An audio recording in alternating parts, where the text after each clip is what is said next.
And while APD desperately searches for the man who shot one of their officers, the family of a deputy who died in an eerily similar attack speaks out.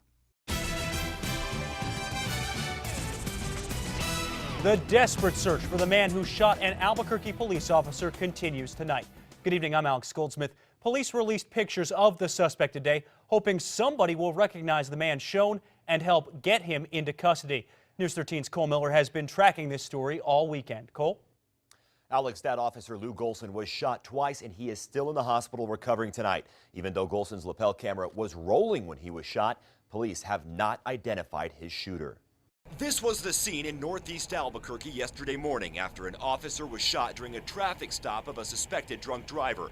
And police say this man, seen in still photos taken from that officer's lapel cam video, pulled the trigger. I can't tell you if this was a targeted event. I cannot tell you if it was a random event until we actually have that suspect in custody. Chief Gordon Eden says Lou Golson, a 31-year veteran with the department, most recently as a DWI enforcement officer, was shot twice and is still in the hospital after undergoing surgery. His road to recovery will be long. The SUV that suspect was driving was stolen Friday from a local car lot. Police say Golson was able to fire back at him, but it's not clear if the suspect was hit.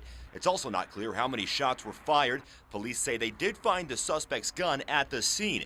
That gun and these grainy images are all police have to go off of right now. Right now, the biggest help we need is identifying the suspect.